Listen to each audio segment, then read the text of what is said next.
नमस्कार प्रेक्षकांनो, ठरलं तर मग या मालिकेच्या आजच्या भागामध्ये काय घडलं हे आपण पाहूयात. अर्जुन इन्स्पेक्टर सावंतकडे आलेला असतो आणि इन्स्पेक्टर सावंत त्याला सांगतात की एक महत्त्वाची गोष्ट तुम्हाला सांगायची राहिली. एक लेडीज वकील आल्या होत्या महिपत शिकरेला भेटायला. अर्जुन म्हणतो, महिपत शिकरेला भेटायला आणि लेडीज वकील दामिनी देशमुख होत्या का? तेव्हा सावंत सांगतात की मी त्यावेळेस नव्हतो, पण आमच्या रजिस्टरमध्ये त्यांचं नाव मेन्शन असेल. मग तो हवालदाराला रजिस्टर आणायला सांगतो.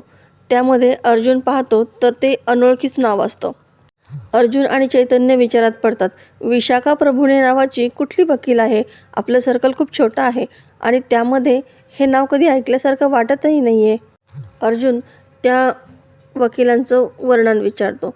त्यावेळेस तसं हवालदार सगळं वर्णन सांगतात.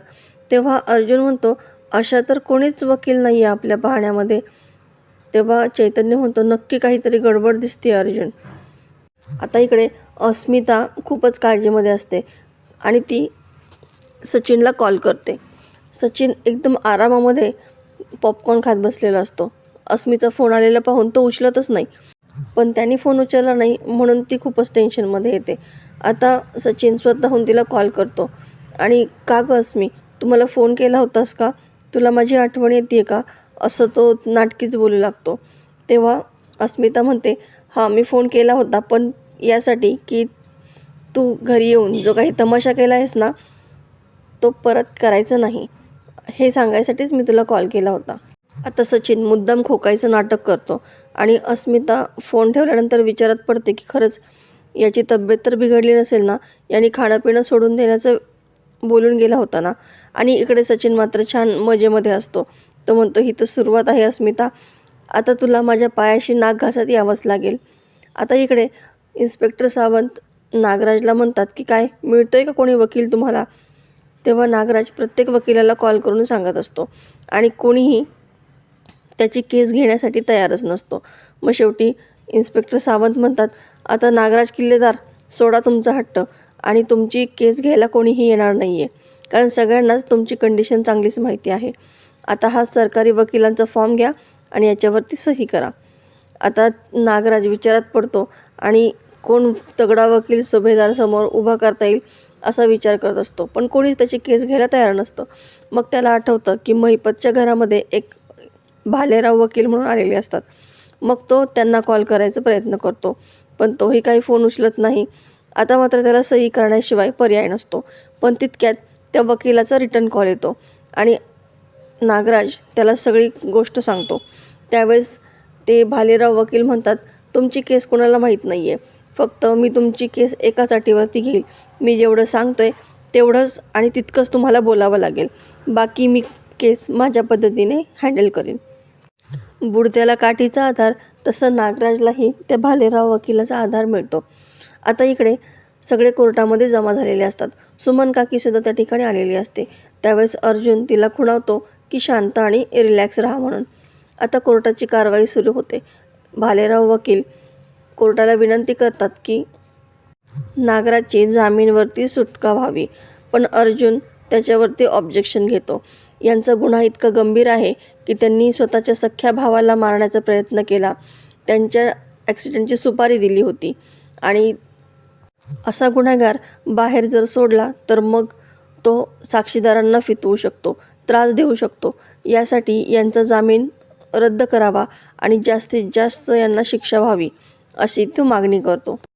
अर्जुन सांगतो की माझ्याकडे तसे पुरावेसुद्धा आहेत, मी ते कोर्टामध्ये दाखल करू इच्छितो. आणि मग तो नागराजचं लोकेशन आणि सुमनला ज्या ठिकाणी बांधून ठेवलं होतं ते लोकेशन तो कोर्टाबद्दल समोर सादर करतो.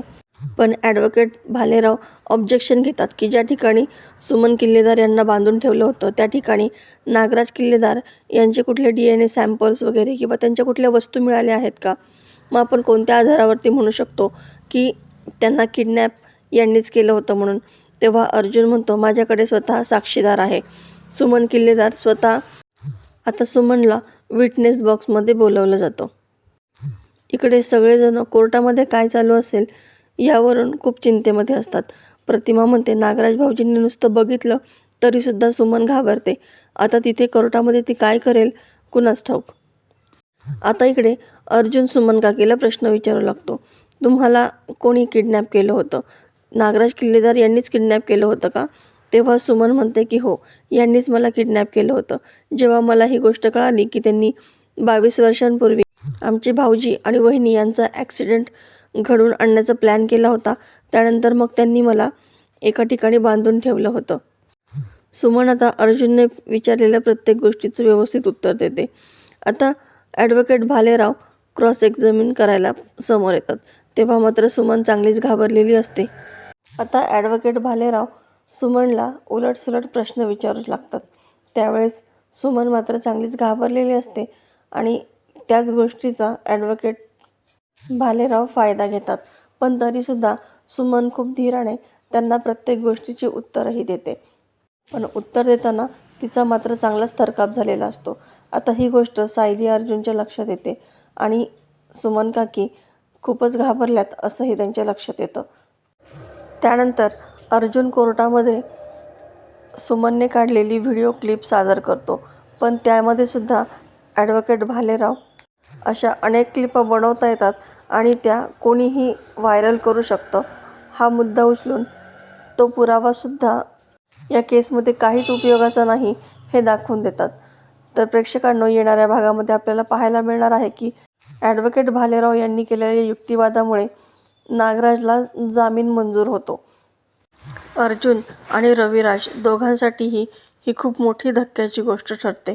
आता नागराज ज्यांनी इतका मोठा गुन्हा केला आहे, सुमनला किडनॅप केलं आहे आणि किल्लेदार त्यांना मारण्याचा प्रयत्नही केला आहे, अशा या गुन्हेगाराला बाहेर फिरताना पाहून अर्जुन आणि रविराज यांना तर फार त्रास होत असतो. पण आता करणार काय? कोर्टाच्या निर्णयापुढे कोणाचंही काही चालत नसतं. कोर्टाचं कामकाज संपल्यानंतर अर्जुन तर चक्क नागराजला चांगलंच हाणतो आणि चांगलंच खाली ढकलून देतो आणि त्याला म्हणतो की तुझी या केसमधून सुटका जरी झाली असली तरीसुद्धा तुला मी सोडणार नाही. त्यावेळी सायली, प्रतिमा आणि सुमन तिघीही पोलीस स्टेशनला आलेले असतात.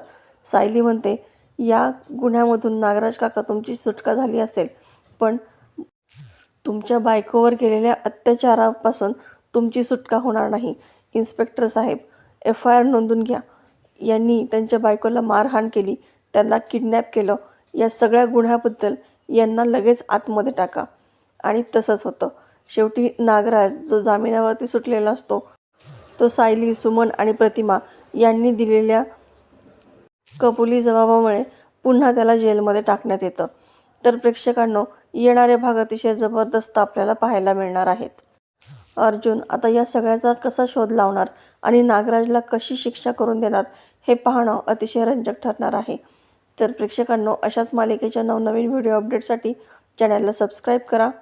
नोटिफिकेशनसाठी बेल आयकॉन अवश्य दाबा. व्हिडिओ पाहिल्याबद्दल धन्यवाद.